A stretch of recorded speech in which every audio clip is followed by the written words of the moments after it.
All right, well, hello there, everyone. This is Mazske Finance coming to you once again, and today is Friday, March 25th. And just if you watched my last couple videos, you've seen a few videos of me talking about my mini vacation down to Marco Island in Florida, using a credit card to provide a free vacation for me, which was kind of cool. And that's a card. It's not my favorite credit card to use, but still it worked out to give me a free trip with several more free trips coming.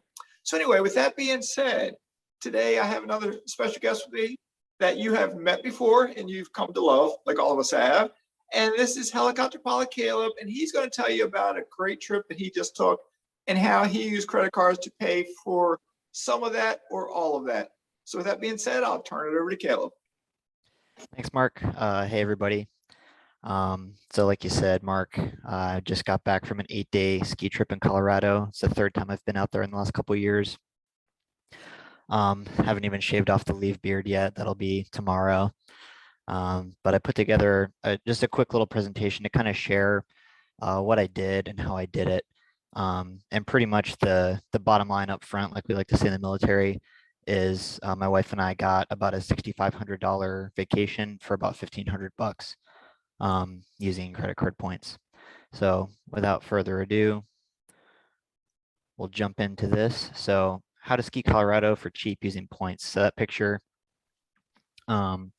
is my wife Jess climbing up to a 13,000 foot peak in Breckenridge. In the background where it's fuzzy there on the right side, you can see that's the top of a ski lift, the highest in North America. It goes up to about 12,880 feet there in Breckenridge, Colorado. And then, like I said, there was another time, a different day. My buddy Zach Weeks came out to Colorado and skied with us for a few days. So, that's a great thing of traveling, as you get to see some of your friends sometimes. Mark, you got a question? Well, I was going to let you know, Caleb, what you're sharing right now has that one box that says no notes. It's the three pictures. So all right, let me fix that real quick. Thanks. All right. How about now? You're good now. Okay. Let's see. Sorry for that brief snafu. So there's that picture again. You can probably see it a little better, but that's hiking up. It's about like probably 100-yard hike, and it takes 15-20 minutes because you're at such a high altitude that it's like literally take 2 steps and then take a 30-second break. Just trying to breathe because the air is so thin. In the aviation community, you're required to have supplemental oxygen at that altitude, even just sitting in a pilot seat so you don't get hypoxic. So they're at the base of that climb, 12,840 feet. That's my best friend, Zach, there that came to visit us. That's Jess and I sitting at the top of that 13,000 foot peak, just enjoying the victory and trying to breathe deeply and get our heads clear before we ski down some challenging runs. This is at Vail, legendary back bowls. That's only probably around like 9 or 10,000 right there. Different ski resort, awesome place. That's me and Zach again. So that's just kind of a little teaser. When we went there this time, we stayed in a Hilton in Dillon, Colorado. So it was about 20 minutes from Breckenridge, 40 minutes from Vail, 45 minutes from Beaver Creek that we made it to that week. What I like about Hilton and why we've been using it lately, I like the great rooms and locations that they have. So it just ends up being kind of a natural choice when you're looking at the hotels available. Quite often Hilton will have something where you're trying to go. It's easy to get a lot of points. They have a lot of cards with sign-up bonuses that you can get. And a lot of those cards have additional free night benefits and things that you can earn. I love the free breakfast. Free breakfast, as you guys know, is pretty common at a lot of hotels, but Hilton actually has like a really nice buffet breakfast that costs, off the top of my head, I'm forgetting, but I think it's like $27 or something as the normal price. And if you have a certain status that you can get easily with credit cards, you get that for free. Diamond status, if you have that with the Hilton Aspire card, and I think you can get, I think it's called gold status if you have the Amex Platinum or some other lesser Hilton cards, then you can get like room upgrades and just different courtesies and stuff. And they typically the front desk people, and 90% of my experiences have been really, really awesome and helpful. Super friendly, great customer service. If you have any reasonable requests, they'll do their best to help you out with that. So how to find hotels to stay in. You can go on the Hilton Honors app or their website, and just simply punch in your dates, punch in your location that you're looking for, and you can check a box to search with points, and it'll show you all the available places. So as you can see here, you can just look at the map. We're looking there at Breckenridge down in the bottom right. Vail is kind of over on the left side, about 80,000. And those are the points prices on the maps. You can sort of see, you can see where you want to stay, and the prices. And the points prices fluctuate a lot, and you got to keep track of those and compare with like the dollar value. And the points prices are pretty volatile. So if you keep an eye on it, you may be able to snag a good deal, looking at it well in advance. Like for example, where you can see the 50,000 and 60,000 over there, kind of on the right side of the map. We stayed there in Dillon, Colorado, right by Silverthorne, for 40,000 points a night this past week. A normal redemption rate is about 0.6 cents per point. So if you have 100,000 points, you can get about $600 or about 2 nights in a Hilton hotel out in that area. 0.6 is standard, but quite often these prices you see here are actually much worse. So like the one that's 117,000, that should be about just under 200,000 points, because 60,000 points would be, or sorry, 100,000 points would be $600. So 117,000, you would think that that must be like a, let's say a $700 a night room, but that might actually only be like a $400 a night room, and they're just price gouging the points. So that's something I've seen quite a bit. You got to keep an eye out for, and try to stick to at least that 0.6 cents per point. And this most recent time around, we actually almost doubled that, which I was very happy about. So to talk more about how do you actually get all those Hilton points, you get a lot of sign-up bonuses. So Hilton has, I'm thinking about, yeah, they have like 4 Hilton cards that you can get straight up Hilton points with, and that's per person.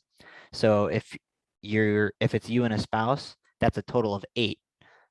You can see there along the bottom, you can get 70,000 plus a free night, 130,000 plus a free night, 150,000 plus that one has a recurring free night every year, and then 130,000 plus a free night.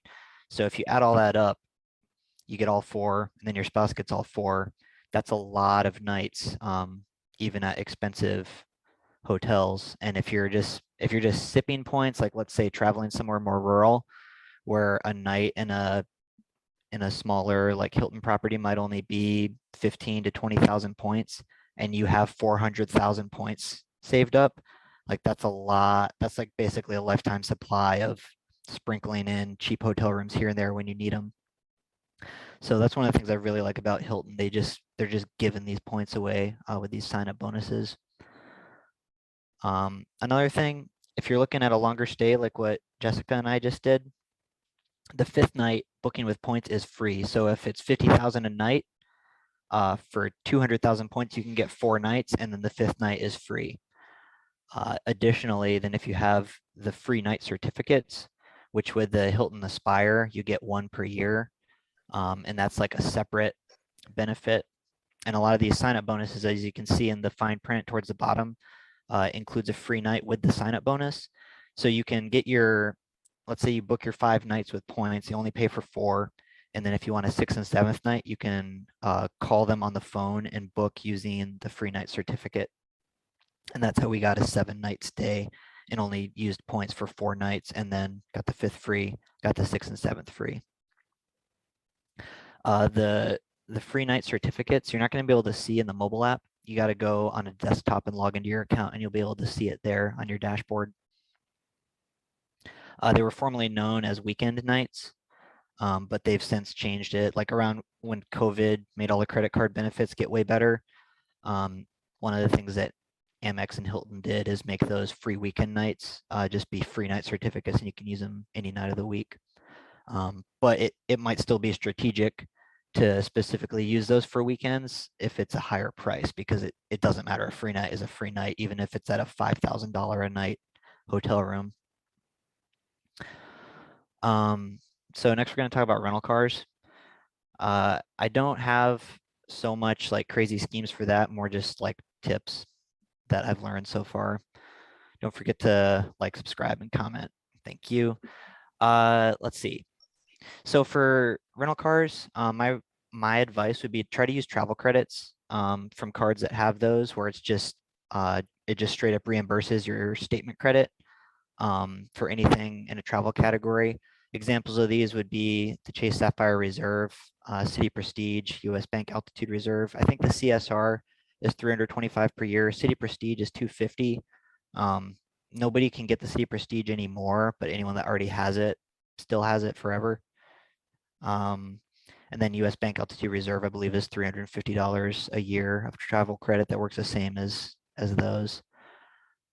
So with the rental car and credit cards, probably the most important aspect to understand is primary rental insurance.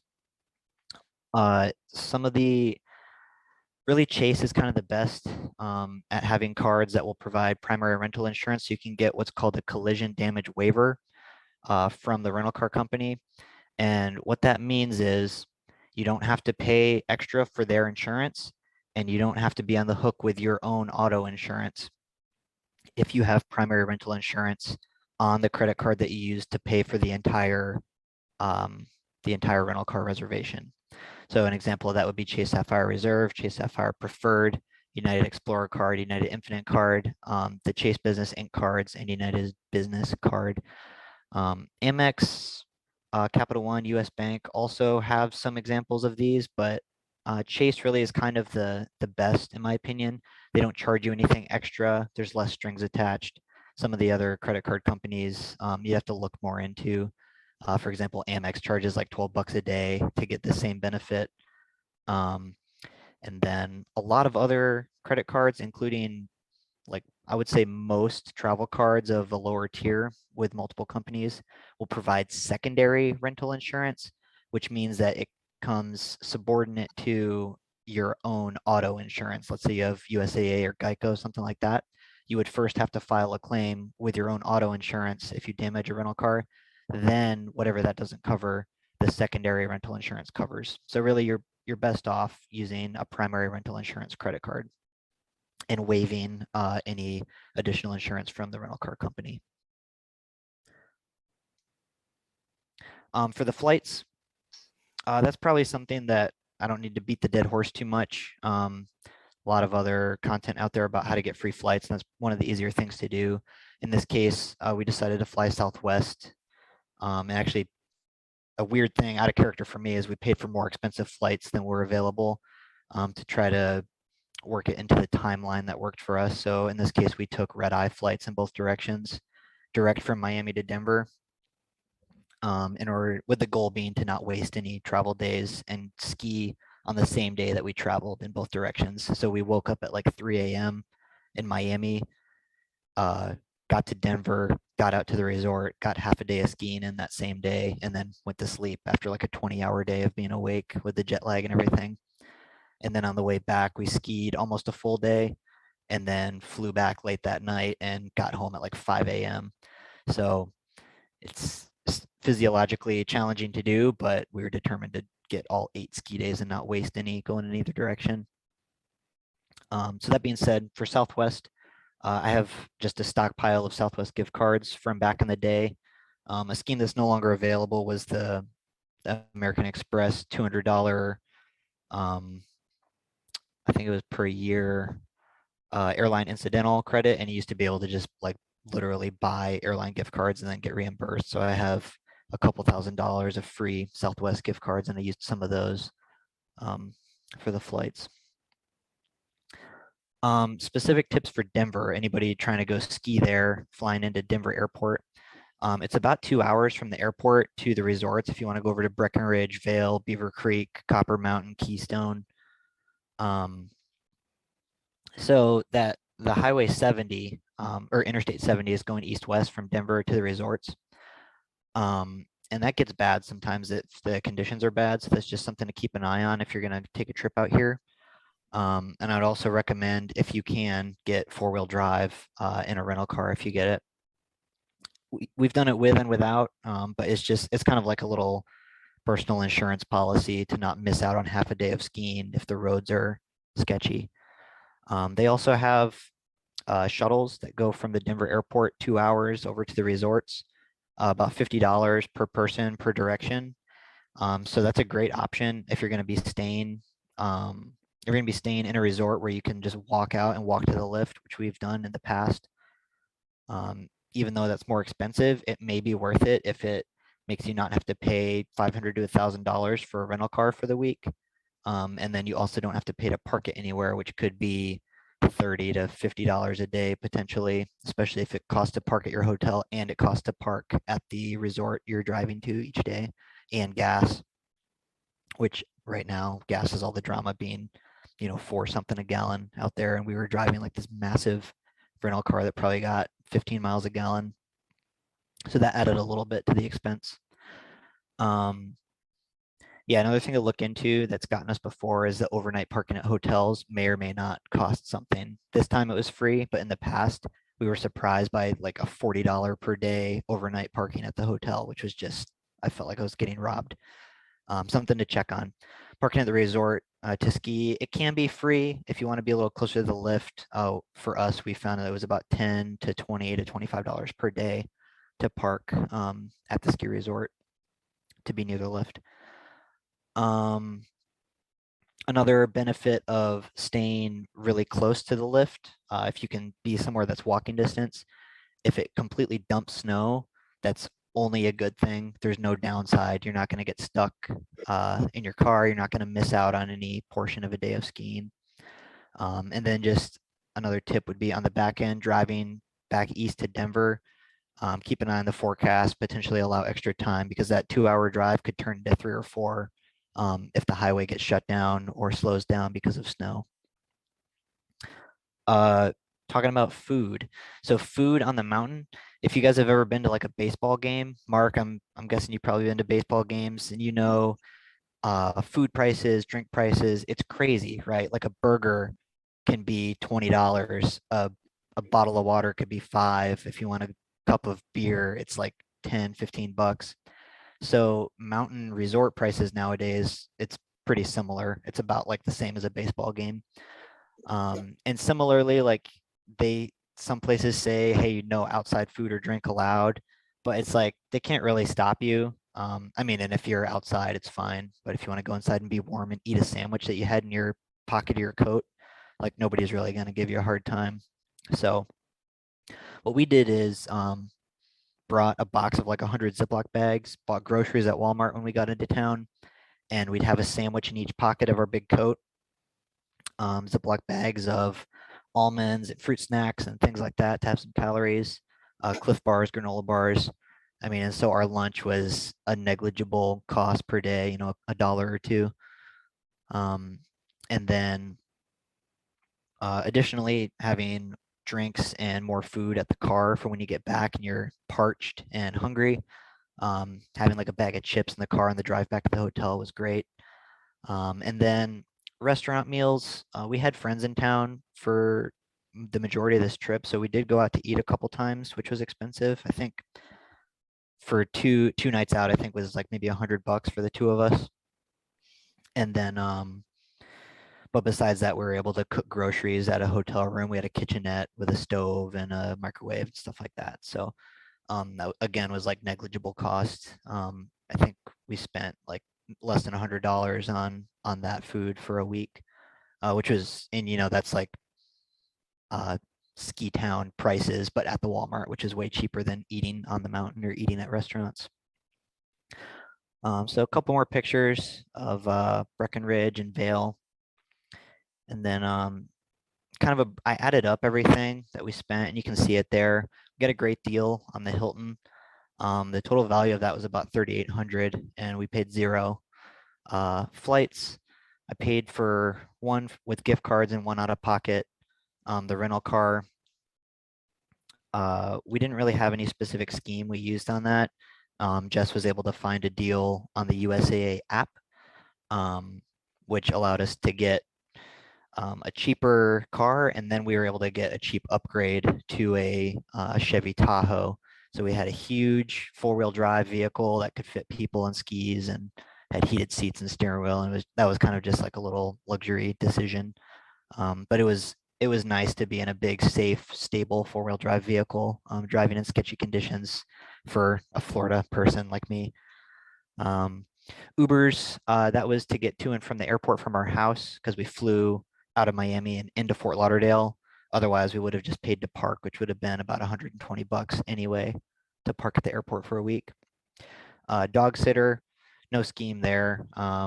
We love our boy and want him to be with a good person while we're gone. So that's what that is.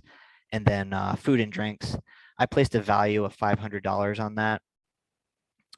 Really just because we saved like so much money by bringing our own food on the mountain, and then also eating free food and drinking for free in the Centurion Lounge in Denver, which helped a lot as well.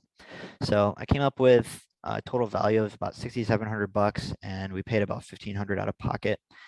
I'm sure there's anybody watching this, feel free to leave a comment with anything that we could do better. I know that there's a lot of people out there who are way better at this than me. This is kind of just like, I've been doing this for years and don't really put my main effort into it anymore. Credit cards used to be my main scheme. Now I focus on real estate. But this is still, it's just a nice perk of knowing how to do this relatively low effort. You know, we knocked, what is that? We knocked 80% or so off the cost of a ski trip that we were going to take either way. So it's nice. It's a nice benefit. Really, kind of anybody can do this, and then and it helps if you're military too, because a lot of the credit cards and stuff that I mentioned, those annual fees are waived for military folks. And then, and I forgot to include actually our Epic passes, the season lift tickets. Those are worth, I think, around $1,000 each. So we could add $2,000 to that, and they cost $145 each because of a military discount, where it's whatever percent off that is, 85% off. And then this is just for fun. 8 days of skiing. We were able to get in 119 runs. We skied 158 miles. Vertical descent, 144,000 feet over the course of 8 days. And on the last day, me and Zach kind of raced down a green while there was no one on it, just straight line terminal velocity down the middle of a 100-yard wide run. So we hit 58 miles an hour on that on my Garmin, which is my personal record. Don't try this at home, kids, but it was a lot of fun. All right, so that's all I got, Mark. If you want to ask any questions, and anybody else that has questions, feel free to drop them in the comments and I'll try to check on those and respond. All right, cool. That was a great talk there, Caleb. And let me do something here real quick.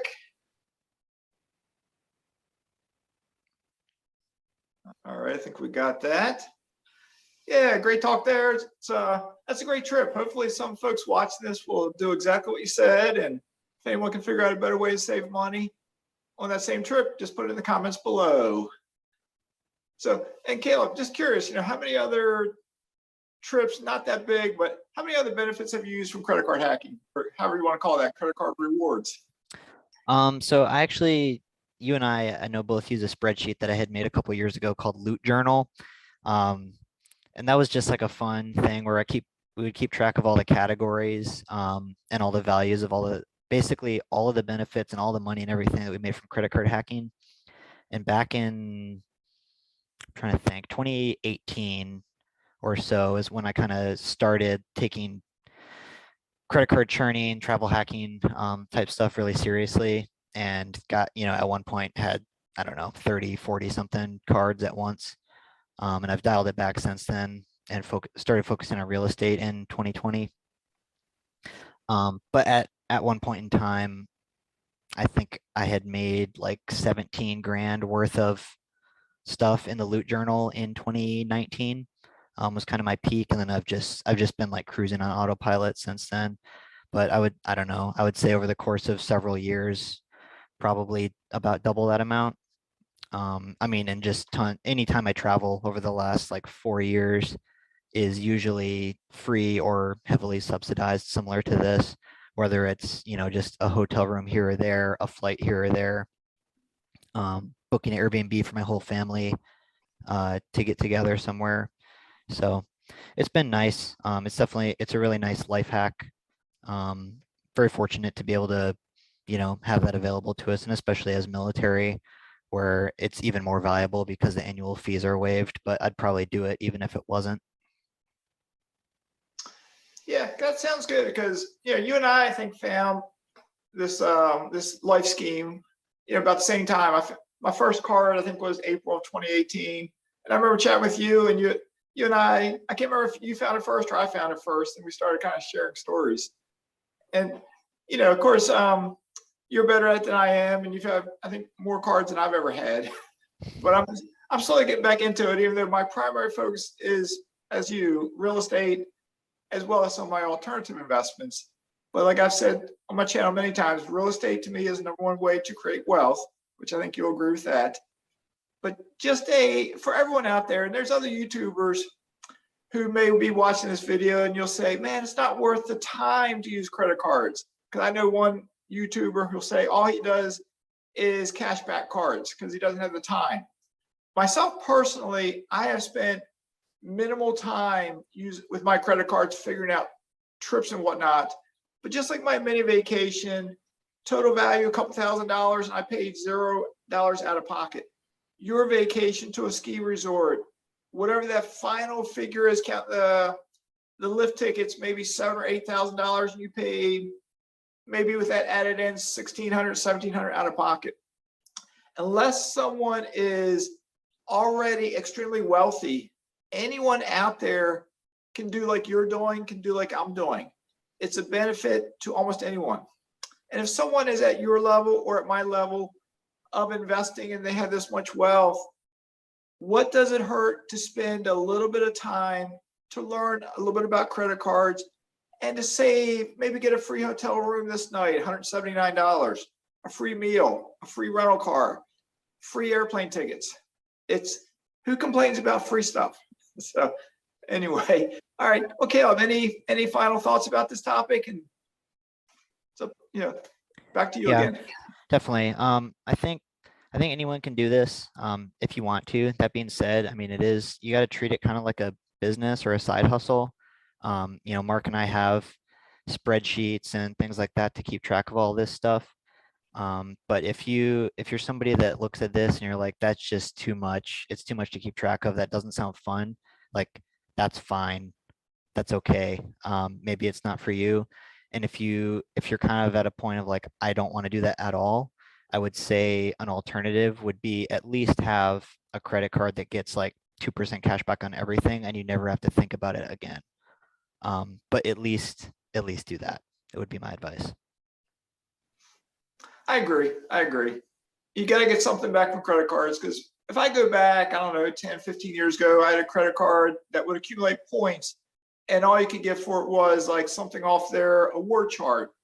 I got a Vitamix blender because I never cashed it in until after using that card maybe 15 years. And I looked at it one day and said, well, the only thing I want is a Vitamix blender. So I got a Vitamix blender. But with that being said, cards nowadays, if you want to take a free flight somewhere, airplane tickets might be $250, but if you can get one for free or get anything like that for free, it's a benefit for all. So if you don't want to put any effort into it, you just want to get a cashback card, try to get a card that will give 1.5% to 2% back, that has a sign-up bonus that maybe will give you 50 or 60,000 points, because that'll give you that jump start to get a bunch of points. So that's just a quick thought there. So, all right, Caleb, I'll turn it back over to you for any final thoughts, and then we can go to wrap this up. That's all I got, Mark.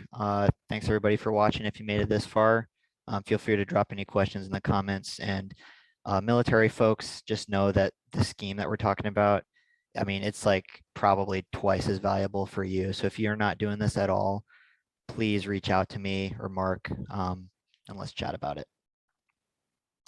Sounds good, Caleb. And for any non-military folks out there watching this, what Caleb is referring to is if you're military, you have American Express cards. If they have annual fees, those fees are waived if you're active duty military. But you can look online to person after person who is non-military who can justify spending that annual fee of $450, $550, $650 because the benefits of the card will way outweigh the cost of the card. And that's with them paying that fee. But if you are military, take full advantage of it. One question for you. For any military folks watching, would you still recommend they go with Chase first to get the 5 cards and then move over to American Express? Yes. Yeah, the annual fees are waived for military for Chase, Amex, US Bank, Citi, as far as I know. Right. Okay. That's what I think. All right, cool. All right, we'll wrap this up. So, all right, everyone. Well, thank you so much for watching. Thank you there, Caleb. So for Helicopter Pilot Caleb and Mazske Finance, both of us, we are signing out.